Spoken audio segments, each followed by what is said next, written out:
জন্মের আগে প্রিয় নবী বাবা হারালেন, 6 বছর বয়সে মা হারালেন, 8 বছর বয়সে দাদা হারালেন, এবার আছে শুধু একজন চাচা। এমন চাচা বাবার চেয়েও বেশি আদর করে বিশ্ব ইসলামকে লালন পালন করলেন। এ আবু তালেবের ভয়ে আবু জাহেল আমার প্রিয় নবীর গায়ে হাত লাগাতে পারে নাই। তার মানে ভালোবাসায় কোনো ভেজাল? ভেজাল আদর্শে। ভেজাল কিসে? শেষ নিঃশ্বাস ত্যাগ করার আগে আবু তালেব অসুস্থ, আবু জাহেল উতবা সাইবা একদিকে, আমার নবী আরেকদিকে। আমার প্রিয় নবী বললেন, চাচা আজীবন আপনি ছাতার মতো আমাকে আশ্রয় দিয়েছেন, আজীবন আপনি বাবার মতো কোলে পিঠে করে মানুষ করেছেন, একবার শুধু আমার কানে কানে বলেন লা ইলাহা ইল্লাল্লাহ মুহাম্মাদুর, বাকিটা আমি আল্লাহর সাথে বুঝে নেব। কিন্তু আবু জাহেলও পাশে আসে না নাই? আবু জাহেল কয় না, আবু তালেব খবরদার, আজীবন যে শিরকি ধর্মের উপরে ছিল ওইটার উপরেই থাক, বাপ দাদার ধর্মে চুনকালি মাখিস না। একবার আবু তালেব প্রিয় নবীর নুরানি চেহারার দিকে তাকায়, মনে মনে ভাবে এখনই পড়ে ফেলি কালিমা, মুহাম্মদের আদর্শই আমার আদর্শ বানায় ফেলি। আবার যখন আবু জাহেল উতবা সাইবার দিকে তাকায়, মনে মনে ভাবে না, আগের ধর্ম ছাড়তে চাই না। এই দোটানা অবস্থা থেকে শেষ নিঃশ্বাস ত্যাগ করার আগে আবু তালেব এটা বলে মারা গিয়েছে, আলা মিল্লাতি আব্দুল মুত্তালিব, আমি আব্দুল মুত্তালিবের শিরকি ধর্মের উপর থেকে শেষ নিঃশ্বাস ত্যাগ করলাম। তার মানে আল্লাহর দেয়া বিধান অনুযায়ী সে জান্নাতি না জাহান্নামী? শুধু যে নবীরে ভালোবাসছিল কোনো কাজে আসছে? কথা বলেন। তাহলে শুধু ভালোবাসা আমারে বাঁচাতে পারবে না। নবীর ভালোবাসার পাশাপাশি আমার নবীর আদর্শ জীবনে থাকার দরকার আছে না নাই? তুমি আশেকে রাসূল, তুমি খাদ্যে ভেজাল দাও, তুমি আশেকে রাসূল, তুমি ওজনে কম দাও, তুমি আশেকে রাসূল, তুমি দেশের টাকা বিদেশে পাচার করো, তুমি গীবত করো, তুমি হিংসা করো, তুমি অহংকারীদের রাজা। তোমার এই ভালোবাসা তোমারে বাঁচাতে পারবে যদি আদর্শে দ্বন্দ্ব থাকে। আমরা আল্লাহ রাসূলকে ভালোবাসি, রাসূলের আদর্শও মেনে নিয়েছি, কারণ আমার নবীর আদর্শই আমার। কথা কি বুঝতে পেরেছেন? এজন্য রাব্বুল আলামিন বলেন, ওয়ামা আতাকুমুর রাসূলু ফাখুযুহু ওয়ামা নাহাকুম আনহু ফান্তাহু ওয়াত্তাকুল্লাহা ইন্নাল্লাহা শাদীদুল ইকাব। যা রাসূল নিয়ে এসেছে ধরো, আওয়াজ করে, যা রাসূল নিয়ে এসেছে, যা নিষেধ করেছে। কথা ক্লিয়ার না? একেবারে ক্লিয়ার, পানির মতো ক্লিয়ার। রাসূল যা নিয়ে এসেছে আমরা ধরবো, যা নিষেধ করেছে ছাড়বো। কারণ এই রাসূলের মতো কোনো রাসূল হয়? এই নবীর মতো কোনো নবী হয়? এ নবী এমন নবী যে নবী হ্যাঁ বললে ওইটা হ্যাঁ, এটা শরীয়তে হালাল হয়ে যায়। এ নবী এমন নবী, এই নবী যদি বলেন নো, না, তাহলে ওইটা না, শরীয়তে এটার হুকুম হারাম হয়ে যায়।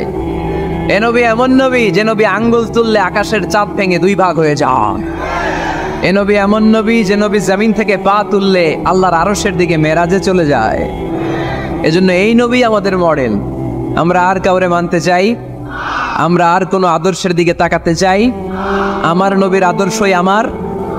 নবী যা নিয়ে এসেছে সেটা, নবী যা বারণ করেছে সেটা। কথাটা কার? চিল্লায় বলতে হবে মুসলমান, কার? এজন্য আমার নবীর আদর্শ এটাই আমার আদর্শ। আমার নবীর আদর্শের অনুসরণ ছাড়া কেউ কোনোদিন জান্নাতের চেহারা দেখবে না। এজন্য আল্লাহ সোজা সাপটা বলে দিয়েছেন, আমি আল্লাহর ভালোবাসা যদি তোমরা পেতে চাও আমার নবীর আদর্শ বুকে ধরো। ঠিক কি না? কুল ইন কুনতুম তুহিব্বুনাল্লাহ ফাত্তাবিউনি ইউহিব্বুকুমুল্লাহ ওয়া ইয়াগফির লাকুম যুনুবাকুম ওয়াল্লাহু গফুরুর রহিম। আল্লাহকে যে পাইতে চায়, হযরত কে ভালোবেসে আরশ কুরসি লৌহ কালাম না চাইতে পেয়েছে সে। ঠিক কি না?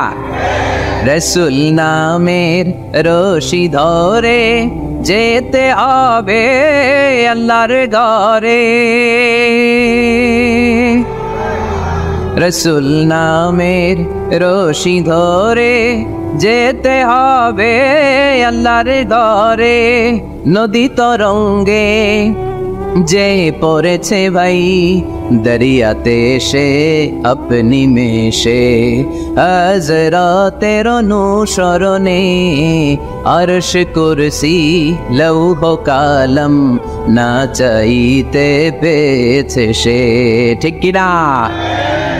আল্লাহর ভালোবাসা যদি চাই নবীর অনুসরণের দরকার আছে না নাই? তাহলে এটা আজকের মাহফিলের সেন্ট্রাল কথা। নবীর আদর্শই আমার, রাসূল যা নিয়ে এসেছে সেটাকে, রাসূল যা নিষেধ করেছে সেটাকে, whatever he take it, whatever he forbids, abstain from it। যা নিয়ে এসেছে আমরা ধরব, ওইটাতেই কল্যাণ, ওইটাতেই বরকত। যা নিষেধ করেছে আমরা ছাড়বো। ঠিক কিনা? এই হোক আমাদের স্লোগান। আমরা পড়ি আমিন। এজন্য এই নবী সাধারণ কোনো নবী না, এই রাসূল সাধারণ কোনো রাসূল না।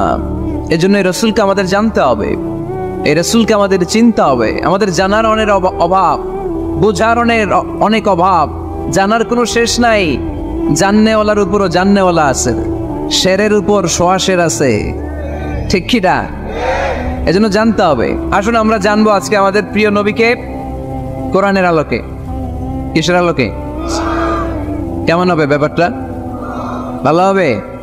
কোরআনের বাইরে আমরা যাব, কোরআনরে জিজ্ঞেস করব, বলো কেমন ছিল আমার প্রিয় নবী? তোমার চোখে আমার নবী কেমন? যদি কোরআনরে জিজ্ঞেস করে উত্তর আসে না নাই? আমরা যদি কোরআনের আলোকে নবীকে চিনতে চাই আর প্রশ্ন ছুড়ে দেই, কোরআন তোমার চোখে আমার নবী কেমন? আমার প্রিয় নবীর পরিচয় দাও। কোরআন সর্বপ্রথম যেই পরিচয়টা আমাদের সামনে তুলে ধরবে সেটা হচ্ছে, কোরআন বলে আমার প্রিয় নবীর প্রথম টাইটেল হচ্ছে রাসূলুল্লাহ সাল্লাল্লাহু আলাইহি ওয়াসাল্লাম। এটা সবচেয়ে দামি টাইটেল পৃথিবীতে। এই যে এমপি, মন্ত্রী, মিনিস্টার, সচিব, কমিশনার, তারপর আইজি, এআইজি, ডিআইজি, যা যা আছে, যত কিছু আছে, ওয়ালি, শাহিদ, সিদ্দিক, এই সবগুলো টাইটেলের চেয়ে সবচেয়ে উপরের যে টাইটেল, এটার নাম হচ্ছে রাসূল। এটার নাম কি? এজন্য আমার নবীর সবচেয়ে বড় পরিচয়, কোরআন প্রথম যে পরিচয়টা আমাদেরকে জানাতে চাই, কোরআন বলে তিনি হচ্ছেন রাসূলুল্লাহ সাল্লাল্লাহু আলাইহি ওয়াসাল্লাম। আল্লাহর রাসূল, এটা চাইলেই হওয়া যায় না। হওয়া যায়? আমরা সবাই মিলে বুইঘরের একজনের রাসূল বানাতে চাই, বানানো যাবে তো? কি বলেন? সবাই ভোট দিব তারে, পারা যাবে না? আচ্ছা, যত জিন জাতি আছে তারাও আমাদের সাথে ভোট দিল যে এই মিয়া রাসূল। ফেরেশতারা যদি কয় আমরাও ভোট দিলাম, আমরা ইলেকশন করব আর ভোট দিব তোমারে, তুমি রাসূল, সে রাসূল হবে? এর কারণ রাসূল এটা ইলেকশনে হয় না, এটা হয় সিলেকশনে। আর সিলেক্ট করেন কে? আল্লাহু আ'লামু হাইসু ইয়াজআলু রিসালাতা। আল্লাহ ভালো জানেন কারে রাসূল বানাবেন আর বানাবেন না। এটা আমাদের কাজ না। কাজটা কার? কোরআন আমাদেরকে বলে তোমাদের প্রিয় নবীর প্রথম পরিচয় তিনি রাসূলুল্লাহ সাল্লাল্লাহু আলাইহি ওয়াসাল্লাম। তিনি হলেন আল্লাহর রাসূল। তার সাথে যারা থাকে তারা কাফেরদের ব্যাপারে বজ্র কঠোর, মুমিনদের ব্যাপারে পুষ্পকোমল। সুবহানাল্লাহ পড়েন। আবার কোরআন বলে ওমা মুহাম্মাদুন ইল্লা রাসূলুন ক্বাদ খালাত মিন ক্বাবলিহির রাসূল। মুহাম্মদ রাসূল ছাড়া অন্য কেউ নন, তার আগে এরকম অনেক রাসূল দুনিয়ায় এসে আবার বিদায় নিয়েছে। ঠিক কি না? তাহলে কোরআন কিন্তু প্রথম পরিচয় দিয়ে দিল, এক নাম্বার পরিচয়। আমার নবীর এক নাম্বার পরিচয়, জোরে বলেন, এক নাম্বার পরিচয় তিনি রাসূলুল্লাহ, আল্লাহর রাসূল। কিন্তু আমার নবী এত বিনয়ী, এত ভদ্র, এত নম্র, এত শান্ত, এত শিষ্ট, এত হাম্বল। আউট অফ হাম্বলনেস তিনি নিজেকে রাসূল পরিচয় দিতে লজ্জাবোধ করতেন। তিনি নিজেকে রাসূল পরিচয় দেওয়ার আগে নিজের আরো ছোট করে বলতেন আমি আল্লাহর গোলাম, তারপরে রাসূল। সুবহানাল্লাহ কইতে বললেন না? কত ভদ্র মানুষ, কত বিনয়ী মানুষ। যদিও তিনি রাসূল, এইটা তিনি পরে বলতেন, আগে বলতেন ইন্নী আব্দুল্লাহি ওয়া রাসূলুহু, আমি আল্লাহর বান্দা তারপরে রাসূল। সুবহানাল্লাহ। ইন্নী আব্দুল্লাহ ওয়া রাসূলুহু, আমি আল্লাহর বান্দা এবং আল্লাহর রাসূল। আমরাও যখন আত্তাহিয়াতু পড়ি, শাহাদা বাক্য যখন পড়ি, আমরা পড়ি আশহাদু আল্লা ইলাহা ইল্লাল্লাহ ওয়া আশহাদু আন্না মুহাম্মাদান। একটা হলো আব্দুহু, আরেকটা রাসূলহু। তিনি আল্লাহর আব, গোলাম, দাস, আবার তিনি রাসূল। তিনি যখন দোয়া করতেন তিনি বলতেন আল্লাহুম্মা ইন্নী আবদুক ওয়া ইবনু আবদিক ওয়া ইবনু আমাতিক।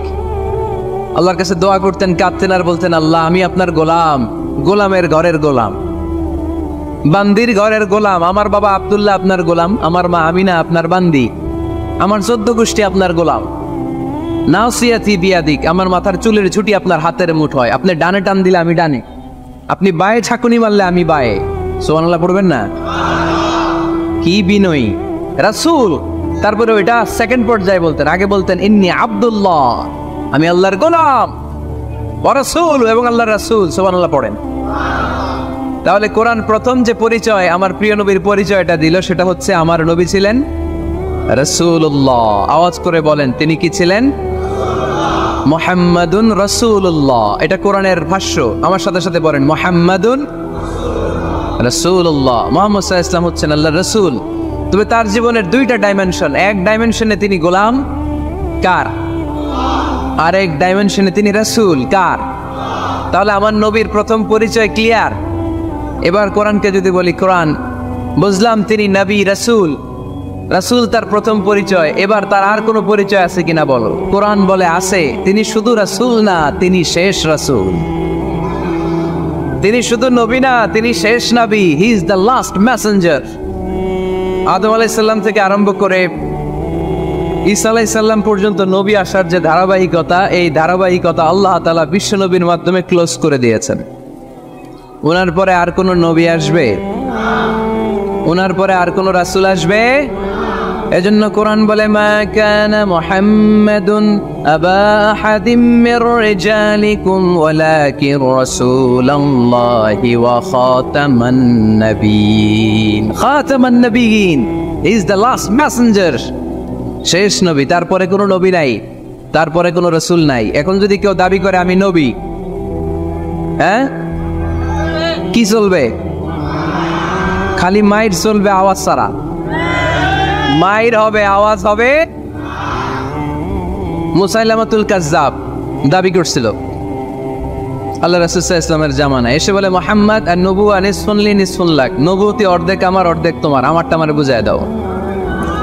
আল্লাহ রাসূল বললেন তুই তো খুবই খারাপ, তুই শুধু মুসাইলামা না, তুই মুসাইলামাতুল কাজ্জাব, তুই মিথ্যাবাদী ভণ্ড মুসাইলামা। আমার নবী যা করতো নবীরও কপি করতো, ফলো করতো। আমার নবী লোনা পানির কুয়ার মধ্যে ফু দিলে ওই লোনা পানির ওইটাকে মিঠা পানির কুয়া বানাই দিত কে? ওর এলাকায় এরকম করতো। লোনা পানির মধ্যে ফু দিলে আগে মানুষ যাও মুখে দিতে পারতো, এখন এটা মুখেও দিতে পারে না। আমার নবী নবজাতক বাচ্চার মাথায় হাত বুলাই দিলে মাথার চুল বেড়ে যেত। তো এই বেয়াদব ওর এলাকায় যে বাচ্চার মাথায় হাত বুলাই দিলে চুল বড় হওয়াতে দূরের কথা, ওই বাচ্চাগুলো ছিল আজীবন টাক মাথা। আবার আমার নবী ফু দিলে গাছের ফলন বেড়ে যেত, ও ফু দিলে গাছ মইরা শেষ। মির্জা গোলাম আহমদ কাদিয়ানী নাম শুনছেন? এই বেয়াদবটাও দাবি করছিল নবুয়তির। টয়লেটের ভেতরে ও পয়রা মরছে, মেথর দিয়ে ওরে টেনে টেনে উঠানো লাগছে। তাই আমার নবীর সাথে বেয়াদবি করলে ওর সাথে ছাড় নাই, চিল্লায় বলো ঠিক কিনা? শেষ নবী, ওনার পরে নবী নাই। ওনার পরে নবুয়তির দাবি করলে ওর খবর আছে, চিল্লায় বলেন ঠিক কিনা? এজন্য আল্লাহ বললেন তিনি হলেন খাতামুন নাবিয়িন, ওনার পরে আর কোনো নবী নাই। আমার নবী বলছেন লা নাবিয়্যা বা'দি ওয়ালা রাসূলা, আমার পরে কোনো নবী নাই, আমার পরে কোনো রাসূল নাই। তবে লাউ কানা বা'দি নাবিয়্যুন লাকানা উমর, আমার পরে নবী হওয়ার যোগ্যতা যদি কারো থাকে আমার ওমরের ওই যোগ্যতা আছে। প্রভু তুমি বলেছ রাসূল দেবে না,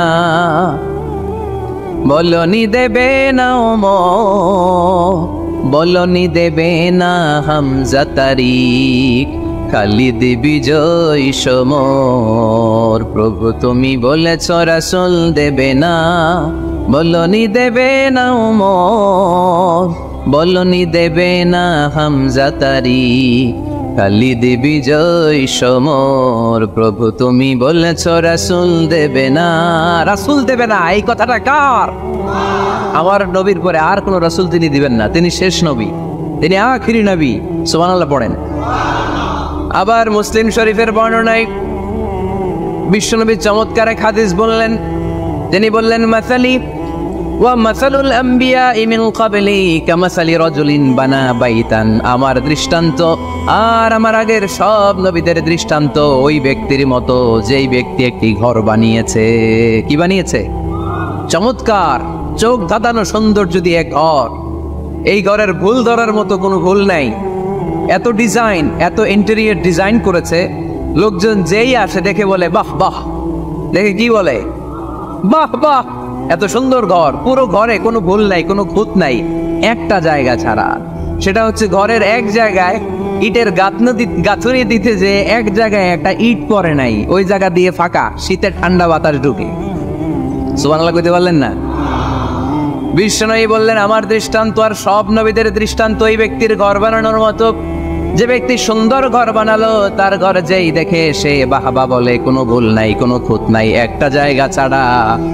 দেখা গেল এক জায়গায় ইটের গাঁথুনি পড়ে নাই, একটা ইটা নাই। বিশ্বনবী বললেন, আনাল লাবিনা, আমি হইলাম ওই ইটা। আমার ওই জায়গায় সেট করে দিলে পুরো ঘরটারে পরিপূর্ণ করে দিবে কে? তাই আমি ছাড়া এই পৃথিবী অসম্পূর্ণ, অপূর্ণাঙ্গ। যখনই আমি এসেছি গোটা বিশ্ব পূর্ণাঙ্গ হয়েছে, ঠিক কি না? মান কানা ফি কলবিহি হাববাতু খারদাল মিনাল কিবর লা ইয়াদখুলুল জান্নাতা আবাদা। যার অন্তরে জাররা পরিমাণ অহংকারের ছিটে ফোঁটা থাকে, সে আল্লাহর জান্নাতে ঢুকতে পারবে। আল্লাহর জান্নাতে ঢুকবে বিনয়ীরা। কারা? যারা বিনয়ী, মুতাওয়াদি, হাম্বল, যাদের মধ্যে হাম্বলনেস আছে, যারা বিনয়ী, তারা জান্নাতে ঢুকবে। তো সাইয়েদনা আদম আলাইহিস সালাম বিনয়ের পরিচয় দিলেন, কিন্তু শয়তানকে আল্লাহ বললেন উসজুদু। শয়তানকে বললেন, শয়তান সেজদা দাও। ফেরেশতাদেরকে যখন অর্ডার করেছে সেজদা দাও, শয়তান বলল, আল্লাহ আমি সেজদা দিব না। অহংকার করলো, সে নিজে নিজে উপরে উঠতে চাইলো। সে বলল, খালাকতানি মিন নার ওয়া খালাকতাহু মিন তিন। আপনি আমাকে বানিয়েছেন আগুন দিয়ে, আগুনের ধর্ম উপরের দিকে ওঠা। আগুন জ্বালিয়ে দিলে লেলিহান শিখা কই যায়? উপরে যায়। ওয়া খালাকতাহু মিন তিন, আর আদমকে বানিয়েছেন আপনি মাটি থেকে। তা আমি কেন সেজদা দিব? আদমই না আমারে দিবে। আল্লাহ শয়তানকে চির জাহান্নামী বানিয়ে দিল। চিল্লায় বলেন ঠিক কিনা? আর বিনয়ের কারণে আদমকে আল্লাহ বানালেন আশরাফুল মাখলুকাত। কি বানালেন? সৃষ্টির সেরা। এজন্য নূরের ফেরেশতারাও সাইয়েদনা আদমকে সেজদা দিতে বাধ্য হয়েছে। চিল্লায় বলেন ঠিক কিনা? তুমি মাটির আদমকে প্রথম সৃষ্টি করিয়া ঘোষণা করিয়া দিলে শ্রেষ্ঠ বলিয়া, তাই তো নূরের ফেরেশতা করে আদমকে সেজদা। ঠিক কিনা? তাই তো নূরের ফেরেশতা করে আদমকে সেজদা। সবার চেয়ে সম্মান দিলে মাটির আদমকে। আল্লাহু আল্লাহু তুমি জাল্লে জালালুহু, শেষ করা তো যায় না গে তোমার গুণগান। আল্লাহু আল্লাহু, সুবহানাল্লাহ পড়েন। এজন্য আমরা যেন বিনয়ী হই, আমরা যেন নিজেকে ছোট মনে করি। আপনি নিজেকে ছোট মনে করলে আল্লাহ আপনাকে বড় বানায় দেবে। আর যদি নিজেই নিজেকে বলেন আমি বড় আল্লাহওয়ান, আমি সব জানি, তাহলে আল্লাহ বলবে তোর স্থান হচ্ছে সবচাইতে নিচে। ঠিক কিনা? আবু নওয়াস একজন কবি ছিলেন। উনি বলেছেন, ওয়াকুল লিমান ইয়াদঈ ফিল ইলমি ফালসাফাতান হাবাসতা শাইআন ওয়া গাবাত আনকা আশিয়াউ। কেউ যদি তোমারে বলে যে আমি সব জানি, তুমি দুই আঙ্গুল দেখিয়ে বলো তুমি কিচ্ছু জানো না, তোমার শিখার অনেক বাকি। জাননেওয়ালার উপরও জাননেওয়ালাও আছে। ঠিক কিনা? এজন্য আমরা যেন বিনয়ী হই। বিনয়, হাম্বলনেস, আরবিতে বলে তাওয়াদু, এটা খুবই জরুরি। এগুলো আমাদের মধ্যে এখন নাই। আমাদের মধ্যে ইগো প্রবলেম আছে না নাই? অহংকার, জেলাসি, অ্যারোগ্যান্স, এগুলো থেকে সম্মানিত ভাইয়ের আমাদেরকে বেরিয়ে আসতে হবে। দেখবেন সমাজে যারা খুবই হাম্বল, বিনয়ী, তাদেরকে সবাই পছন্দ করে না? আর অহংকারীদের কেউ পছন্দ করে না। সামনে সালাম দেয়, পিছনে গালি দেয়। কথা বলেন। এজন্য অহংকারী হবেন না, বিনয়ী হবেন। বিশ্বনবী বলছেন, আল্লাহ আপনি আমার বিনয়ী বানান, আপনি আমার ধৈর্যশীল বানান, আপনি আমার শুকর গুজার বানান। আমার চোখে আল্লাহ আপনি আমার ছোট বানান, মানুষের চোখে আপনি আমারে বড় বানান। পড়েন আমিন। আজকের মাহফিল আসতে পেরে আমরা খুশি না বেজার? শেষ পর্যন্ত থাকবেন তো? মাঝখানে ওঠা বসা করবেন? ওঠা বসা করবেন? ওঠা বসা করেন না। বড়ইয়া কৃষ্ণপুর আল ইসলাহ যুব সমাজের উদ্যোগে তৃতীয় বার্ষিক তাফসিরুল কোরআনের মাহফিল। এই গ্রামের নাম তো বড়ইয়া কৃষ্ণপুর না? আমি ছোটবেলায় এসেছিলাম কয়েকবার এই গ্রামে। এটা আমার কি বলে নানার শ্বশুর বাড়ি আর কি, আমার নানির বাবার বাড়ি। তো আমি ছোটবেলায় এসেছিলাম, নৌকা দিয়ে আসতাম আমরা। এখানে একটা গোখরার বিল আছে বোধহয়, কি নাম?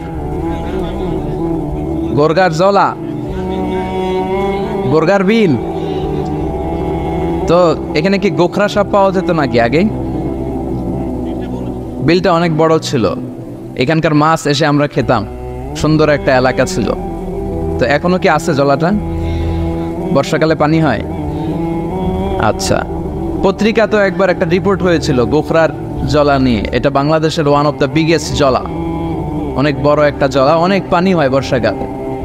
এলাকার লোকেরা খুব ধর্মপরায়ণ, ধর্মপ্রাণ। যারা এই প্রোগ্রামের অ্যারেঞ্জ করেছে আমি তাদেরকে আন্তরিক শুকরিয়া জানাই। যারা আপনারা অনেক দূর দূরান্ত থেকে, একজন তো এসে বললেন যে আমি চট্টগ্রাম থেকে এসেছি, কেউ বলল যে আমি পুরান ঢাকা থেকে এসেছি, অনেকে অনেক জায়গা থেকে এসেছেন। আলহামদুলিল্লাহ, এটা একটা ভালো সাইন। এটা it's a very good and positive sign যে কোরআনের কথা যেখানে হয় এখানে মানুষ জড়ো হয়। বানের পানির মতো ঢল নামে মানুষের। আগে যাত্রাপালা হইতো, গানের কনসার্টও এখন কমতে শুরু করছে, ঠিক কিনা? ওই জায়গাটা দখল করে নিছে কোরআনের তাফসীর। এটাই প্রমাণ করে আগামীর বাংলাদেশ ইসলামের বাংলাদেশ। চিল্লায় বলেন ঠিক কিনা? ইসলামের বিজয়কে কেউ ঠেকায় রাখতে পারবে না। ইসলামের বিজয় অবশ্যম্ভাবী। গোটা বিশ্বব্যাপী ইসলামের গণজোয়ার। ডাচ পলিটিশিয়ান একটা ইসলাম ধর্ম গ্রহণ করছে না? আগে বলতো Islam is a lie, Quran is a poison. কোরআন নাকি বিষ আর ইসলাম নাকি মিথ্যা। আল্লাহ মহাসত্যটা এখন ওর অন্তরে ঢুকাই দিচ্ছে।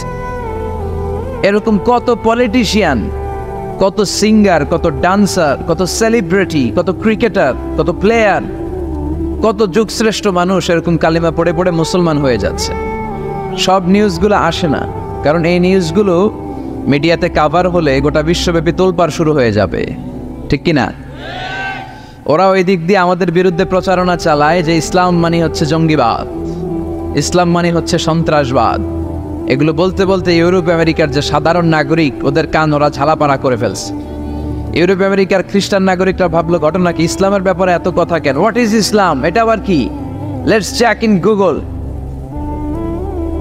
একটু চেক করি গুগলে, বুক ফেয়ারগুলোতে কিছু বই পড়ে দেখি ইসলাম সম্পর্কে। ওরা পড়তে শুরু করলো। আমাদের বিরুদ্ধে অপপ্রচার চালালে এটা আমাদের পক্ষের প্রচারণা হয়ে যায়, ঠিক কিনা? ওরা জানতে পড়তে শুরু করলো। অনেকেই ইসলাম দ্বারা ইমপ্রেসড, অনেকেই impressed, convinced. Now they accepted Islam, they converted to Islam. তারা খ্রিস্ট ধর্ম ছেড়ে দিয়ে মুসলমান হয়ে কালিমা পড়ে নিয়েছে। এই বাণীটা একটা বিপ্লবী বাণী, লা ইলাহা মুহাম্মাদুর। ঝিনুকের ভেতর লুকিয়ে থাকে যেমন মতি, ঝিনুকের ভেতর লুকিয়ে থাকে যেমন মতি, কালমা শাহাদাতে আছে আল্লাহর জ্যোতি, কালমা শাহাদাতে আছে আল্লাহর জ্যোতি। সুবহানাল্লাহ পড়ে। এটার মধ্যে একটা লাইট আছে, লাইট স্পার্ক করে, এটা জ্যোতি, এটা আল্লাহর নূর। এটা যারা অন্তরে একবার প্রবেশ করতে পারে সে সত্য ছাড়া চোখে আর কিছু দেখে না। এই কালেমার পক্ষে শক্তি যারা, তারা সত্য আর ন্যায়ের পক্ষে। চিল্লায় বলেন ঠিক কিনা? এটা পৃথিবীর সবচাইতে শ্রেষ্ঠ জিকির, আফদালু জিকির লা ইলাহা। আবার বিশ্বনবী বললেন, মান ক্বালা লা ইলাহা ইল্লাল্লাহ সিদকান মিন কলবিহি দাখালাল জান্নাহ। অন্তর থেকে একনিষ্ঠতার সাথে একবার যে লা ইলাহা পড়বে, ওই লোকটা জান্নাতে প্রবেশ করবে।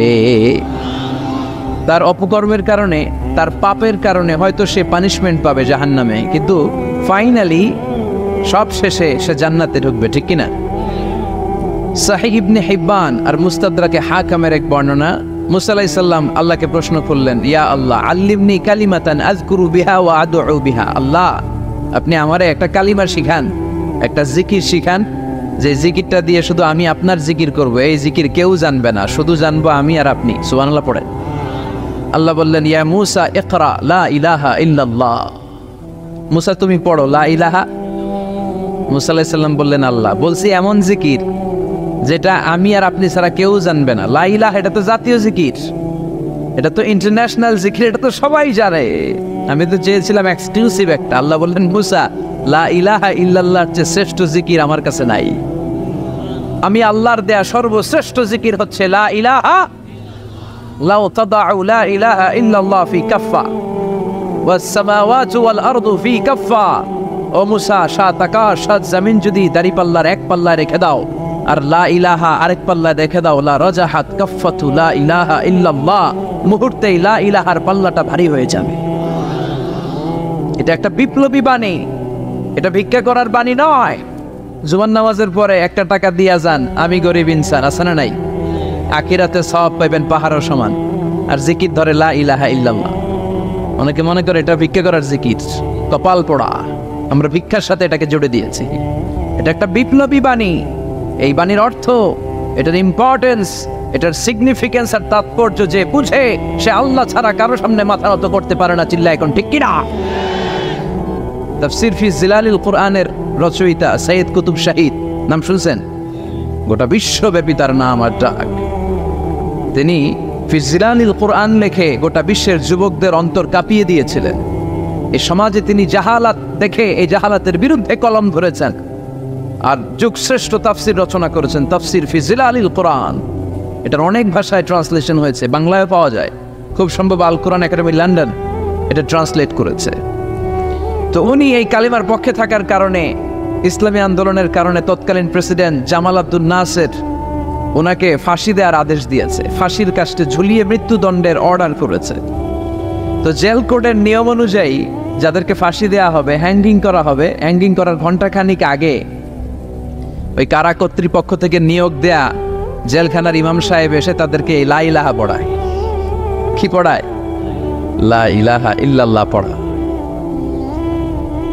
তো সৈয়দ কুতুব শাহিদ উনিও যখন ওনাকে ফাঁসির কাস্টে ঝুলানো হবে, ওই মুহূর্তে জেল কোডের নিয়ম অনুযায়ী ইমাম সাহেব এসে সৈয়দ কুতুব সাহিবকে বলতে আরম্ভ করলো যে আমি আপনাকে কালিমা পড়াতে এসেছি, আপনি পড়েন লা ইলাহা ইল্লাল্লাহ। সৈয়দ কুতুব শাহিদ বললেন, আমারে কালিমা শিখাতে এসো না, আমি কালিমা খুব ভালো জানি। যেই কালিমা পড়ার, যে কালেমা তুমি ফাঁসির আসামিদেরকে পড়ানোর কারণে মান্থলি বেতন পাও, ওই কালিমার ব্যাখ্যা করার কারণে আমাকে ফাঁসির কাস্টে ঝোলা লাগছে। তুমি কালিমা পড়াও, তুমি বেতন নাও, আর আমি কালিমার ব্যাখ্যা করার কারণে আমার ফাঁসি হয়। তার মানে তোর কালেমা আর আমার কালিমা এক কালিমা না। কালিমার মধ্যে পার্থক্য আছে না নাই? ইমানের মধ্যে পার্থক্য আছে না নাই? কালেমায় কালেমায় পার্থক্য আছে।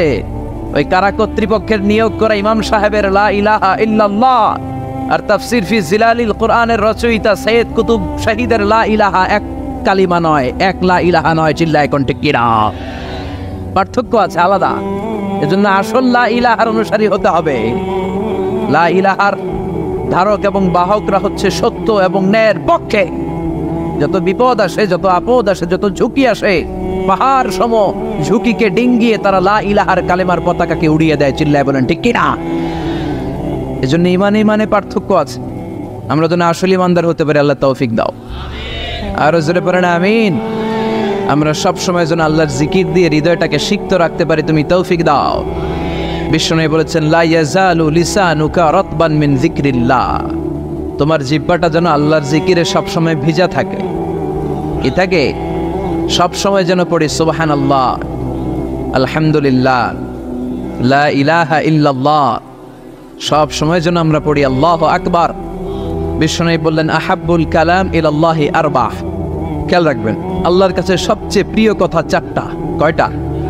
আহাব্বুল কালামি ইলাল্লাহি আরবাহ। আল্লাহর কাছে সবচাইতে প্রিয় কালাম হচ্ছে চারটা। লা ইয়াদুররুকা বিআইয়িহিন্না বাদাতা। এই চারটার কোনটা দিয়ে শুরু করবে এটা তোমার ব্যাপার, আগে পরে করলেও কোনো সমস্যা নেই। চারটার একটা হচ্ছে সুবহানাল্লাহ, আরেকটা হচ্ছে আলহামদুলিল্লাহ, আরেকটা হচ্ছে লা ইলাহা ইল্লাল্লাহ, আরেকটা হচ্ছে আল্লাহু আকবার। যেন সব সময় আল্লাহর জিকির করতে রাজি আছেন তো? আল্লাহরে ডাকতে রাজি আছেন? ফাজকুরুনি ওয়াশকুরুলি। আল্লাহ বলেন, যদি আমার জিকির করো আমিও তোমাদের জিকির করি, যদি আমার স্মরণ করো আমিও তোমাদের স্মরণ করি। আমার বিশ্বনবী বললেন, আল্লাহ ঘোষণা দেন, ফাইন যাকারানি ফি নাফসি যাকারতুহু ফি নাফসি। আমার বান্দা যদি একা একা আমার জিকির করে, আমি আমার বান্দাকে একা একা স্মরণ করি। ওয়া ইন যাকারানি ফি মালাইন যাকারতুহু ফি মালাইন খায়রিম মিনহু। আর মহা সম্মেলনে যদি বান্দা আমারে স্মরণ করে, আমি এর চাইতো শ্রেষ্ঠ মহা সম্মেলন ফেরেশতাদেরকে নিয়ে আমার বান্দাকে স্মরণ করি। ওয়া ইন তাকাররাবা ইলাইয়া শিবরান তাকাররাবতু ইলাইহি দিরাআন। আমার বান্দা যদি আমার দিকে 1 বিঘত আসতে চায়, আমি আমার বান্দার দিকে 1 হাত এগিয়ে যাই। আমার বান্দা যদি আমার দিকে 1 হাত আসতে চায়, আমি আমার বান্দার দিকে 2 হাত চলে যাই। ওয়া ইন আতানি ইয়ামশি আতাইতুহু হারওয়ালা। আর আমার বান্দা যদি আমার কাছে হেঁটে হেঁটে আসতে চায়, আমি আমার গোলামের দিকে দৌড়ে দৌড়ে যাই। ওই আল্লাহরে ভুলে গিয়ে আমরা মাজারে যে সিজদা দেই, কপাল পোড়া আছে না নাই? দোদেল বান্দা কালমা চোর, না পায় শ্মশান না পায় ঘোর, দিন থাকিতে আয়রে পথে ছাইড়া দে ভণ্ডামি ভণ্ডামি ভণ্ডামি ভণ্ডামি, ছাইড়া দে ভণ্ডামি। ঠিক কি না? এই ভণ্ডামির সাথে আমাদের সম্পর্ক আছে? মাজার পূজার সাথে ইসলামের কোনো সম্পর্ক আছে? নামাজ কালাম পড়ে না, ইবলিস শয়তানের নানা। আছে না নাই? এলাকায় মনে হয় নাই, অনেক জায়গায় আছে দেখবেন, লাল সাল্লু ইয়া উঁচু করা। সাইয়েদনা আলীকে মদিনায় বিশ্বনবী পাঠালেন আর বললেন, যত উঁচু মাজার দেখো ভেঙে মাটির সাথে গুড়িয়ে দাও। কবরস্থান উঁচু হবে না, কবর হবে সমান। এটাকে সেফটি দেওয়ার জন্য, সিকিউরিটি দেওয়ার জন্য আপনি চারদিকে সিম্পল বেড়া বা দেয়াল দিতে পারেন, যাতে গরু ছাগল যে এই কবরের অসম্মান না করে। আমরা আশরাফুল মাখলুকাত, আমরা বেঁচে থাকলেও যেমনি সম্মান আছে আমাদের, মরে গেলেও সম্মান আছে না নাই? আল্লাহ বললেন, ওয়ালাকাদ কাররামনা বানি আদম। আমি বনি আদমের সম্মান বাড়িয়ে দিয়েছি। জীবিত অবস্থায় যেমনি সম্মান, মরে গেলেও সম্মান। ঠিক কি না? বিশ্বনবী দেখলেন একটা লাশ যাচ্ছে, লাশ দেখে নবী দাঁড়িয়ে গেলেন।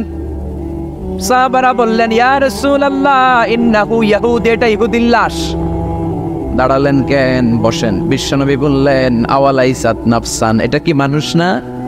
এটা হোক না ইহুদি, হোক খ্রিস্টান, হোক নাস্তিক, এটা তো মানুষ। আমি তো মানুষকে সম্মান দিয়েছি। I have dignified the status of the sons of Adam. আমি বনি আদমের সম্মানকে বাড়িয়ে দিয়েছি। সবার উপরে মানুষ সত্য, তাহার উপরে নাই। এজন্য কবরকে সিকিউরিটি দিতে হবে, কিন্তু গম্বুজ বানানো যাবে, লাল সালো দেয়া যাবে, মাজারে আগরবাতি দেয়া যাবে, মোমবাতি, মশারি। অনেক মাজারের উপরে লম্বা মশারি টাঙানো আছে না নাই? ওর বাবারে মশাই কামড়ায়, কত বড় ডাকাত। তো মশাই যদি নিচ থেকে তাড়াইতে না পারে, ও তোমারে কি করবে? কথা বলেন। মশা তাড়াতে পারে না নিজের গা থেকে, ও তোমারে কি বাঁচাবে? দেখবেন যে লোকটা মাজারে মশারি দেয়, ওর বাবা ডেঙ্গু জ্বর, ওর বাপেরে মশাই খায়, ওর মারে মশাই খায়। গোটা বিশ্বের সবগুলো আল্লাহর ওলি যদি একটা গ্লাসের পানিতে ফু দেয়, আর আপনার মা যদি আপনার মাথার মধ্যে হাত বুলিয়ে দেয়, আপনার মা যদি আপনার বুকে একটা ফু দিয়ে দেয়, সব পীর সাহেব একদিকে, মায়ের দোয়া আরেকদিকে। মায়ের দোয়া মুহূর্তে আবার আল্লাহর আরশে পৌঁছে যাবে। এজন্য বিশ্বনবী বলতেন, সালাসু দাওয়াতিন মুস্তাজাবা, 3টা দোয়া আল্লাহ কবুল ফিরিয়ে দেন না। 1 নম্বরে হচ্ছে দাওয়াতুল মুসাফির, সফর অবস্থায় দোয়া করলে কবুল করে কে? 2 নম্বরে দাওয়াতুল মাজলুম, অত্যাচারিত ব্যক্তির দোয়া কবুল করে কে? 3 নম্বরে দাওয়াতুল ওয়ালিদাইনি লিওয়ালাদিহি, মা বাবা যখন হাত তুলে ছেলে মেয়েদের জন্য আল্লাহর কাছে দোয়া করে, ওই দোয়াটাও কবুল করে কে? মাজারে মশারি দিবেন, লাল সালো দিবেন, আগরবাতি, মোমবাতি, কোনো মানত। মাজারে মানত করা যায় না। ইন্নী নাযারতু লিররহমানি সাওমা, মানত করতে হয় রহমানের নামে। মানত হবে একজনের নামে, চিল্লায় বলেন তিনি কে? এজন্য মাজারে কিছু দেয়া যাবে না। এই ভণ্ডামি গোটা বাংলাদেশ ব্যাপী। আমরা বলে যাচ্ছি, যতটুকু শুধরানোর শুধরাবে। হেদায়েত দেওয়ার মালিক একজন, চিল্লায় বলেন তিনি কে? অনেক পীর আছে এরকম ভণ্ড পীর, সারা বছরে নাকি একবারও গোসল করে না। 365 দিনে ওর গোসলের রুটিন একদিন, আর ওই একদিনের গোসলের পানি মুরিদরা সব খাইয়া শেষ করে ফেলায়। নাউজুবিল্লাহ কইবেন না? নামাজ কালাম পড়ে না, ইবলিস শয়তানের নানা, ধর্মের একখান খুঁটি ধইরা কয়দিন করবা হয়রানি। ভণ্ডামি ভণ্ডামি ভণ্ডামি, ছাইড়া দে ভণ্ডামি। দোদেল বান্দা কালমা চোর, না পায় শ্মশান না পায় ঘোর, দিন থাকিতে আয়রে পথে ছাইড়া দে ভণ্ডামি। ভণ্ডামি ভণ্ডামি ভণ্ডামি, ছাইড়া দে ভণ্ডামি। চিল্লায় বলেন ঠিক কিনা? এগুলোর সাথে আমাদের কোনো সম্পর্ক নেই। ইসলাম হচ্ছে সহজ। আদ-দীনু ইউসরুন লা উসরা ফি। আদ-দীনু ইউসর, দিন সহজ। এত জনের কাছে যাওয়া লাগবে না, আপনি ওই জেলায় যে ওই মাজারে মানত করা লাগবে না, আপনার সিলেটে যাওয়া লাগবে না, আপনার খানজানাইলের কাছে যাওয়া লাগবে না, আপনার কোথাও যাওয়া লাগবে না। আপনি বাড়ির পাশের মসজিদে পড়ে সেজদা দেন, মুহূর্তে দোয়া কবুল করে নিবে কে? রব্বুল আলামিন বলে, গোলাম আমারে ডাকস না কেন? তোর ডাকে সাড়া দেওয়ার জন্য আমি 24 আওয়ার্স রেডি। দুনিয়ার বুকে কোনো বিষয় নিয়ে যদি আমরা বারবার যাই, দুনিয়াতে লোকজন রেগে যায়, ঠিক কিনা? আমি ওনার কাছে গেলাম, ভাই আজকে একটা বিপদে পড়ছি, 500 টাকা দেন, দিয়ে দিল। এরপরের দিন আবার গেলাম, দিল। পরশু দিল, তরশু গেলে শেষা দিয়ে দিব, একটা মাইট দিয়েছে, ঠিক কিনা? কি পাইছো তুমি? প্রতিদিন 500 টাকা। বারবার কোন একটা ইস্যু নিয়ে কারো কাছে যাওয়া যায় না, এটা লজ্জার বিষয়, ঠিক কিনা? কিন্তু আল্লাহর বিষয়টা উল্টো। সুনানে তিরমিজির বর্ণনা, ইন্নাহু মান লাম ইয়াসআলিল্লাহ ইয়াগদাব আলাইহি। কোন বান্দা যদি কোনো বিষয় নিয়ে, কোনো ব্যাপার নিয়ে আল্লাহর কাছে বারবার না যায়, আল্লাহ তার উপর রেগে যায়। এজন্য আল্লাহর কাছে বারবার চাওয়ার দরকার আছে না নাই? আপনার মনের জ্বালা যন্ত্রণা পূরণ করে দিতে পারে কে? এটার নাম তাওহীদ। এক আল্লাহ কেন্দ্রিক হওয়া, আল্লাহ সেন্টার্ড। আমাদের সবকিছু হবে আল্লাহ কেন্দ্রিক। বিপদে আপদে যে কোনো পরিস্থিতিতে সবার আগে কার কাছে যাব? এটার নাম তাওহীদ। এটার নাম তাওহীদেরই মুর্শিদ আমার মুহাম্মাদের নাম বলো। মুহাম্মাদের নাম, আল্লাহর নাম জপলে বুঝতে পারি আল্লাহরই কালাম বলো। মুহাম্মাদের নাম, ওই নামেরই রশি ধরে যায় আল্লাহর পথে, ওই নামেরই ভেলায় চড়ে ভাসি নূরের স্রোতে, ওই নামের বাতি জেলে দেখি আরশের মুকাম বলো। মুহাম্মাদের নাম, সবাই পড়েন। তাওহীদেরই মুর্শিদ আমার মুহাম্মাদের নাম বলো। মুহাম্মাদের নাম, আল্লাহর নাম জপলে বুঝতে পারি আল্লাহরই কালাম বলো। মুহাম্মাদের নাম, চিল্লায় পড়েন আমিন। সব সময় বিপদে আপদে কার কাছে যাবেন? আপনার বিপদ দূর করতে পারে কে? আপনারে অসুস্থ থেকে সুস্থ বানায় দিতে পারে কে? মনের জ্বালা যন্ত্রণা মিটাতে পারে কে? আল্লাহ ছাড়া কেউ পারবে? কোনো মুফাসসিরে কোরআন আপনারে বাঁচাতে পারবে? কোনো আল্লাহর ওলি বাঁচাতে পারবে? এমনকি আল্লাহর কোনো পয়গাম্বর, কোনো নবী আপনার কিচ্ছু করতে পারে একজন, তিনি কে? আমরা যেন সব সময় সে আল্লাহর জিকির করে, আল্লাহ তুমি তৌফিক দাও। আরো জোরে পড়ে না আমিন। বড়ইয়া কৃষ্ণপুর আল ইসলাহ যুব সমাজের উদ্যোগে আজকের প্রোগ্রামের প্রধান অতিথি জনাব মোহাম্মদ ইমাম হোসেন সরকার, চেয়ারম্যান 1 নং সুহিলপুর ইউনিয়ন, আসছিলেন তাই না? সালাম দিয়ে গেছে। আলাইকুম আসসালাম। আলাইহিস সালাম। আমার আগে কথা বলেছেন আল্লামা শাইখুল ইসলাম শাইখ, চমৎকার কথা বলেছেন। আমি শুনছিলাম যে সৈয়দনা ইব্রাহিম আলাইহিস সালাম অনেক ইন্টেলেক্ট খাটিয়ে, এটাকে বলে রেশনাল অ্যানালজি খাটিয়ে উনি finally he got his Lord, তিনি আল্লাহকে পেয়েছেন, তাই না? এই ওয়াজ করছে না? তিনি চাঁদ দেখে ভাবলেন, এত সুন্দর চাঁদ, এটাই মনে হয় আমার রব। হাযা রব্বি, এটার তাফসীর হচ্ছে হাযা রব্বি, কিরে এটা কি আমার রব? চাঁদ চলে গেল, তারা আসলো, ভাবলেন তারা তো আরো সুন্দর, মনে হয় এটাই আমার রব। তারাও নাই। দ্বিপ্রহরের জলজলে সূর্য দেখে তিনি নিশ্চিত এটা মনে হয় আমার রব হবেই, কিন্তু বিকেলবেলা সূর্যও নাই। মনে মনে ভাবলেন, আমার রব তো আমার ছেড়ে পালাতে পারে না, সব সময় আমার রব আমার সাথে আছে না নাই? তখন তিনি বললেন, ওয়াজ্জাহতু ওয়াজহিয়া লিল্লাযী ফাতারাস সামাওয়াতি ওয়াল আরদা হানিফাও ওয়া মা আনা মিনাল মুশরিকিন। এমন দিকে আমি মুখ ফিরালাম, আমি চাঁদের দিকে মুখ ফিরাই না, আমি তারার দিকে মুখ ফিরাই না, আমি দ্বীপ প্রহরের জল সূর্যের দিকেও মুখ ফিরাই না, আমি এমন রবের দিকে মুখ ফিরাই যিনি সব সময় থাকেন, সব কিছু দেখেন, তিনি সব করতে সক্ষম। চিল্লায় বলেন ঠিক কিনা? ওমা আনা মিনাল মুশরিকিন, তিনি অ্যানাউন্স করে দিলেন আমি মুশরিক নই, আমি তাওহীদের ধারক এবং বাহক। আমরা যেন তাওহীদের পক্ষে থাকতে পারি, শিরকের বিপক্ষে থাকতে পারি। আল্লাহ তৌফিক দাও। আরো জোরে পড়েন আমিন। আরো অনেক গণ্যমান্য লোকজন এসেছেন, সৌজন্য ছিল মাতৃভূমি হজ কাফেলা। অনেক গণ্যমান্য লোকজন এসেছেন, আমার বাবার বয়সী, আমার নানার বয়সী, যেহেতু আমার নানার শ্বশুর বাড়ি, কোনো না কোনোভাবে সবাই আত্মীয়, ঠিক কিনা? আল্লাহ সবাইকে কবুল করুক। আসেন আমরা আল্লাহর নামে তিনটা তাকবীর পড়ে আমাদের জড়তা, ভীরুতা, লাজুকতা, কাপুরুষতাকে ছেড়ে ফেলে দিয়ে আমরা ইমানের তেজদীপ্ত বয়ান শুরু করে দেই। আমরা আল্লাহর নামের তিনটা তাকবীর পড়ব। প্রথম তাকবীর পড়ব যারা বিবাহিত আছি তারা, দ্বিতীয় পর্যায়ে পড়ব অবিবাহিতরা, তৃতীয় পর্যায়ে সবাই মিলে। রাজি আছেন তো? বিবাহিত কারা কারা আসছেন হাত দেখান আমারে। মাশাআল্লাহ, আসছে অনেক, হাত নামান। অবিবাহিত কারা কারা আসছে দেখি। যারা চালাক আছে দুই হাত করে তুলতেছে, দুই হাত করে তুলছে এরা, এক হাত করে তুলো। মা এর সব অবিবাহিত, এই দুষ্টগুলা সব একসাথে থাকে। আল্লাহ এদেরকে ইসলামের জন্য তুমি কবুল করো। আমিও যুবকদের ভালোবাসি বেশি, যুবকরাও আমারে ভালোবাসে বেশি। আল্লাহ এই ভালোবাসাগুলো যেন কোরআনের জন্য হয়, ইসলামের জন্য হয়। আল্লাহ এই যুবকদেরকে সাইয়েদনা হামজার মতো কবুল করো, ওমরে ফারুকের মতো ইসলামের সৈনিক হিসেবে কবুল করে নাও। হাত নামান। তো আমি লিল্লাহে তাকবীর বললে বিবাহিতরা প্রথমে পড়বেন আল্লাহু আকবার, দ্বিতীয় পর্যায়ে আমি লিল্লাহে তাকবীর পড়লে অবিবাহিতরা পড়বেন আল্লাহু আকবার।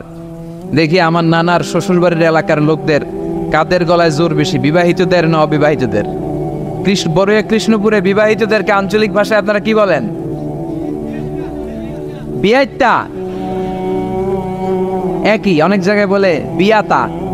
তারপর নোয়াখালীতে না কোন জায়গায় শুনলাম বিতি, বিতি আর আবিতি, এখানে বিয়াইতা আর আবিয়াইতা।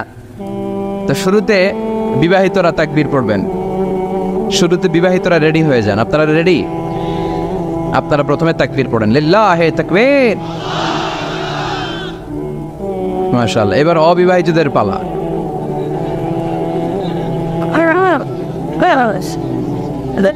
অবিবাহিতরা রেডি? ওরা কাশি দিয়ে গলা ঠিক করে নিতেছে। মাশাআল্লাহ। এবার অবিবাহিতদের পালা, পড়ো তাকবীর, লিল্লাহে তাকবীর। মাশাআল্লাহ। আপনারাও দিছেন? মুরব্বী কাছে আমরাও দিছি। ঠিক আছে, এবার সবাই মিলে তিনটা তাকবীর পড়ে, লিল্লাহে তাকবীর, লিল্লাহে তাকবীর, লিল্লাহে তাকবীর। আল্লাহ আমাদের স্লোগানগুলো কবুল করো। তোমার এই নামের তাকবীর যেন আমরা সব সময় দিতে পারি। এই তাকবীর কিন্তু আল্লাহর কাছে খুব পছন্দনীয়। আমি একটু আগে বলছিলাম না যে আহাব্বুল কালামি ইলাল্লাহি আরবা, আল্লাহর কাছে সবচেয়ে প্রিয় বাক্য চারটা, এর মধ্যে একটা হচ্ছে আল্লাহু আকবার। চারটার একটা কি? সব সময় এই তাকবীরের সাথে থাকবেন তো? যারা এই তাকবীর পড়ে তাদের সাথে থাকবেন সবাই। আল্লাহ তৌফিক দাও। আমি আমার খুতবার শুরুতে সূরাতুত তাকাসুরের প্রথম 2 আয়াত তেলাওয়াত করেছি। এই সূরার মধ্য দিয়ে আল্লাহ তাআলা কি মেসেজ আসলে আমাদেরকে দিতে চাইলেন আমি আপনাদের সাথে অল্প কিছু সময় শেয়ার করব ইনশাআল্লাহ। পড়ে এই সূরার মূল মেসেজ হচ্ছে আমরা এই পৃথিবীতে থাকতে আসি নাই, চলে যাব আমরা। কেউ আমরা থাকতে পারবো? We have to go back to you Lord, we have to go back to our Lord। আমাদেরকে আমাদের রবের কাছে ফিরে যেতে হবে, নাকি আজীবন থাকবেন? কথা বলেন। চলে যেতে হবে। কখন যে কে চলে যায় তার কোনো ঠিক নাই, হ্যাঁ, কেউ জানি না, কিন্তু এতটুকু জানি যে চলে যাব। গত কয়েকদিন আগে এদেশের আপকামিং একজন ইয়াং স্কলার হুট করে চলে গেলেন। নাম শুনছেন? কি নাম? হ্যাঁ, শাহাদাত ফয়সাল। আমাদের বয়সী বা আমাদের চেয়ে ছোট, আপকামিং মধ্যম পন্থার একজন আলেম ছিল, চলে গেল। অনেক আশা ভরসা ছিল অনেকের তার উপর যে সে he is an upcoming scholar, সে মধ্যমপন্থী। ডক্টর আব্দুল্লাহ জাহাঙ্গীর স্যারের নাম শুনেছেন? ভাল লাগে না কথাগুলো শুনলে? হৃদয়টা ঠান্ডা হয়ে যায়। কারো পক্ষপাতিত্বে যায় না, যেটা হক যেটা সমাজের জন্য কল্যাণকর সেটার কথা বলে। এই মাঝামাঝি থাকতে পারাটা সবচেয়ে কঠিন, ঠিক কি না? আল্লাহ বলেছেন ওয়াকাযালিকা জাআলনাকুম উম্মাতান ওয়াসাতান লিতাকুনু শুহাদা আলান নাস, তোমাদেরকে হতে হবে উম্মাতান ওয়াসাতান, মধ্যমপন্থী উম্মাত, মাঝামাঝি থাকতে হবে। কিন্তু আমরা এদেশে মার্জিনালাইজ করে ফেলি, বুঝতে পেরেছেন? এক প্রান্তে চলে যাই। যারা চরমনায়ের মুরিদ অন্যদেরকে আর দেখা যাবে না, যারা সরসিনার মুরিদ এরাই সব, অন্যদিকে যাওয়া যাবে না। যারা জামায়াত ইসলাম অন্যদিকে আর যাওয়া যাবে না। যারা হেফাজতে ইসলাম অন্য কারোর মধ্যে আর হক নাই। যারা আহলে হাদিস এরা তো সব নিয়েই গেছে, সব হক সুন্নাহ এদের কাছে, কারো মুখের কোনো কথা এদের কাছে কোনো দাম নাই। আপনি যত হকের কথা বলেন এদের দলেই নাকি ঢুকতে হবে। তো আমার এই দেশে সুন্নি ভাইরা গালি দেয় আহলে হাদিস বলে, আবার আহলে হাদিসরা আমার গালি দেয় সুন্নি বলে, বুঝতে পেরেছেন? মাঝামাঝি থাকাটা এই বাংলাদেশে খুব কঠিন, কিন্তু আপনাকে মাঝামাঝি থাকতে হবে, আপনাকে ওয়াসাতিয়ার পদ্ধতিতে আসতে হবে। উম্মাতান ওয়াসাতা, মাঝামাঝি। মাঝামাঝি ডানেও না বায়েও না, সিরাতুল মুস্তাকিমে ডান বাম নাই, এটা সোজা। এই রাস্তা একবার যদি উঠে যান এই রাস্তা শেষ হয়ে যাবে জান্নাতুল ফেরদাউসের ভিতরে, চিল্লায় বলেন ঠিক কিনা? এজন্য আমরা যেন মিডল পাথ ধরি, আমরা যেন কট্টর না হই, আমরা যেন মাঝামাঝি হই। আপনি তাবলিগ করতে পারেন, করেন, খুব ভালো। তাবলিগের ভাইদের একটা ভালো গুণ হচ্ছে নিজের খেয়ে নিজের পরে ইসলামের দাওয়াত দেয়, ঠিক কিনা? নিজের টাকা ভেঙে দাওয়াত দিচ্ছে, তো তাদের কারণে অনেকে কালিমা শিখছে, অনেকে নামাজ শিখছে, তাদেরও কন্ট্রিবিউশন আছে না নাই? তো যারা তাবলিগ করেন আপনি মনে করবেন না যে সব হক সব সত্য, শুধু আপনি হকের ডিলার এটা মনে করবেন না। সব সত্য হক এটা আপনার বাবার দাদার সম্পত্তি এটা মনে করবেন না। সব দলের মধ্যে হক থাকতে পারে, বরং সব দলের ভালো ভালো জিনিসগুলো নিয়ে নিজেকে সাজানো দরকার। কথা বলেন? জামাত ইসলামের মতো, হেফাজতে ইসলামের মতো আন্দোলনের স্পিরিট থাকতে হবে, চিল্লা এখন ঠিক কিনা? আমার সুন্নি ভাইদের মতো নবীর প্রেম অন্তরে থাকতে হবে, চিল্লা এখন ঠিক কিনা? তাবলিগের ভাইদের মতো হৃদয়ে ইখলাস থাকতে হবে। আমার নবীর চরিত্র ফুলের চাইতেও, আমরা বলি আমার নেতার চরিত্র ফুলের চাইতেও পবিত্র, কাগজের ফুল, আছে না নাই? এই কথাগুলো আসলে আমাদের ক্ষেত্রে যায় না, যায় আমার নবীর ক্ষেত্রে। আমার নবীর চরিত্র ফুলের চাইতেও পবিত্র চরিত্রের অধিকারী, এটাকে বলা হয় খুলুকে আযীম। এটারে কি বলে? সবাই বলেন, আরো জোরে বলেন। আহা, নবীর ফলোয়ার, নবীর সুন্দর সুন্দর নামগুলো নিতে চায় না, আওয়াজ করে বলেন খুলুকে আযীম। আরবিতে খুলুক মানে চরিত্র, খুলুক মানে এটার বহু বচন আখলাক। আখলাক তো বুঝেন, বলি না লোকটার আখলাক খুব ভালো, স্বভাব চরিত্র ভালো। তো আমার নবীর স্বভাবকে এত অনুপম, এত সুন্দর করে আল্লাহ কোরআনে তুলে ধরেছেন, আল্লাহ এটার নাম দিয়েছেন খুলুকে আযীম। কি নাম? খুলুক তিন ধরনের। কয় ধরনের? খুলুকে হাসান, খুলুকে কারিম, খুলুকে আযীম। আই রিপিট, খুলুকে হাসান, খুলুকে কারিম, খুলুকে আযীম। আবার বলি, খুলুকে হাসান, খুলুকে কারিম, খুলুকে আযীম। খুলুকে হাসান মানে সমান সমান, উনিও ধমক দিছে আমিও ধমক দিছি, এটা খুলুকে হাসান। আমি তো খারাপ কিছু করি নাই, আমি অতিরিক্ত জুলুম করছি নাকি ওনার উপরে? উনিও ধমক আমিও ধমক, সমান সমান, এটা খুলুকে হাসান। নবীর এটা ছিল না। আরেকটা হচ্ছে খুলুকে কারিম, উনি ধমক দিছে আমি ধমক দেই নাই, আমি সহ্য করে নিয়েছি, এটা খুলুকে কারিম, এটা খুলুকে কারিম। নবীর এটাও ছিল না, নবীর ছিল এটা খুলুকে আযীম। উনি ধমক দিছে আমিও ধমক দিছি, না এটা করেন নাই। উনি ধমক দিছে আমি সহ্য করে নিলাম, কিছু বলি নাই, এটাও করেন নাই। উনি ধমক দিছে আমি ওনার জন্য দোয়া করলাম আর ওনারে বুকে টেনে নিলাম,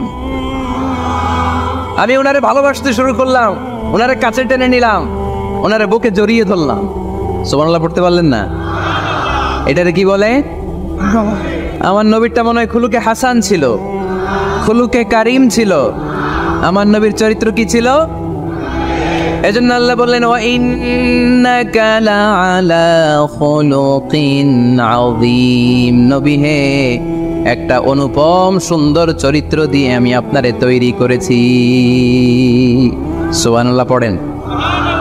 অনুপম চরিত্র, খুলুকে আযীম। খুলুকের ব্যাখ্যা শেষ, এবার ব্যাখ্যা হবে আযীমের। আযীম মানে সুমহান।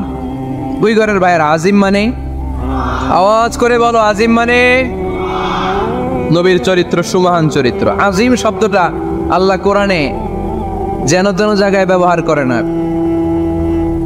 যেটার তাৎপর্য সিগনিফিকেন্স অনেক বড়, অনেক বিশাল, অনেক সুমহান, তখন আল্লাহ ব্যবহার করে আযীম। তখন কি ব্যবহার করে? কিয়ামতের দিন আল্লাহ যে একটা ভূমিকম্প পৃথিবীটারে ধরে যে আল্লাহ একটা ঝাঁকুনি দিবেন, পাহাড়গুলো ভেঙে খান খান হবে, স্যাটেলাইটগুলো ভেঙে টুকরা টুকরা হবে, ওই ভূমিকম্পটা মনে হয় সাধারণ ভূমিকম্প। এই ভূমিকম্পের মতো ভূমিকম্প পৃথিবীবাসী কোনোদিন দেখে নাই। এজন্য ওই ভূমিকম্পের বর্ণনা দিতে যে আল্লাহ কোরআনে বললেন, ইন্না জালজালাতাস সাআতি লাশাইউন আযীম, নিশ্চয়ই কিয়ামতের দিনের ভূমিকম্প এটা সাধারণ ভূমিকম্প নয়, এটা সুবিশাল ভয়ঙ্করতম ভূমিকম্প। ঠিক কি না? আমার আল্লাহর সত্তা এটা কি সাধারণ না সুবিশাল? এজন্য আল্লাহ নিজের পরিচয় দিতে যেও ব্যবহার করেছেন আযীম। কি ব্যবহার করেছেন? আয়াতুল কুরসি মুখস্থ আছে না সবার? আছে আছে। সব শেষে আল্লাহ বললেন ওয়ালা ইয়াউদুহু হিফযুহুমা ওয়া হুয়াল আলিয়্যুল, সবাই বলেন ওয়া হুয়াল আলিয়্যুল। তাহলে আল্লাহ নিজের পরিচয় দিতে যেও বলেছেন আযীম। তাহলে ভূমিকম্পটা বড়, এটা আযীম। কোরআন যেন কিতাব নয়, এটা আযীম। আমার আল্লাহ সাধারণ কোনো সত্তা নয়, এটা আযীম। আমার নবীর চরিত্র সাধারণ চরিত্র নয়, এটাও আযীম। চিল্লায় বলো ঠিক কি না? এজন্য আল্লাহ বলেছেন ওয়া ইন্নাকা লাআলা খুলুকিন আযীম। নবী হে, আপনার চরিত্রের কোনো তুলনা হয় না। এত সুন্দর, এত অনুপম চরিত্র আপনার চরিত্র, এক মাথা থেকে পা পর্যন্ত এক ফোঁটা কালো দাগ ফেলানোর তো কোনো সুযোগ আপনার চরিত্রের ভেতরে নাই। চিল্লায় পড়েন আল্লাহু আকবার। এজন্য কোরআন আমাদেরকে জানিয়েছে ওয়া ইন্নাকা লাআলা খুলুকিন আযীম। নবী হে, আমি আপনাকে সুমহান চরিত্র দান করেছি। সুবহানাল্লাহ। তাহলে 6 নম্বর পরিচয় কোরআন যেটা আমাদেরকে জানালো, আমার নবীর চরিত্র ফুলের চাইতেও সুমহান চরিত্রের অধিকারী, সুমহান চরিত্রের অধিকারী। সুবহানাল্লাহ পড়েন। 7 নম্বরে কোরআন বলে আমার নবী হলো আলোর মশাল। আমার নবী কি? আরো জোরে বলেন। আলোর মশাল দেখছেন আপনারা? কে কে দেখছেন? বাকিরা কি দেখছেন? হারিকেন, একজনকে হারিকেন। মোমবাতি দেখছেন কে কে? দেখি। ও, এটা মোমবাতি জেনারেশন। হ্যাঁ, মোমবাতি দেখেছেন আপনারা, ঠিক আছে। আল্লাহ রাসূল সাল্লাল্লাহু আলাইহি ওয়াসাল্লামকে আল্লাহ আলোর মশালের সাথে তুলনা করেছেন। আল্লাহর নবীকে কোরআনে বলা হয়েছে তিনি আলোকবর্তিকা। তিনি কি? এই বাংলাটা চিনেন না আপনারা? আলোকবর্তিকা, সুন্দর বাংলা বলেন, আলোকবর্তিকা। তিনি আলো, আলোকবর্তিকা, আলোর মশাল। কেন তিনি আলোর মশালের সাথে আল্লাহ তুলনা করলেন? উদাহরণ দিয়ে বোঝাই। কেন নবীকে আলোর বাতি, মোমবাতি, চেরাগ বাতি, প্রদীপের সাথে কেন তুলনা করা হলো একটু বোঝার চেষ্টা করেন। ধরেন আমার কাছে একটা মোমবাতি, এটাকে আমি গ্যাস লাইট দিয়ে জ্বালালাম। আপনাদের সবার হাতে আছে মোমবাতি, কোনো গ্যাস লাইট নাই, জ্বালানোর সুযোগও নেই। এজন্য আপনারা সবাই আপনাদের খালি মোমবাতিগুলো এনে আমার ধরানো মোমবাতি থেকে জ্বালায় নিয়ে যাবেন। আজকে মানুষ কত হইতে পারে সম্ভাব্য? প্যান্ডেলের বাইরে মিলে 1 লক্ষ হবে? এত হবে না। হবে? আমি তো বাইরের লোকজন দেখতেছি না, ধরলাম 1 লক্ষ। 1 লাখ কত এরকম হবে। আচ্ছা, ধরলাম 50,000।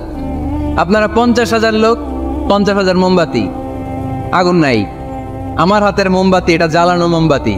এবার আপনারা সবাই লাইন ধরে আপনাদের আগুন ছাড়া মোমবাতি আমার মোমবাতি থেকে ধরায় ধরায় নিয়ে যাচ্ছেন।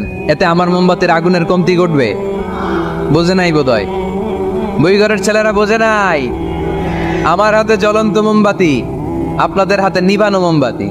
50,000 লোক লাইন দিয়ে, আমি শুনলাম 50,000 লোক আমার মোমবাতি থেকে আগুন ধরাবে, আমি দিব দৌড়।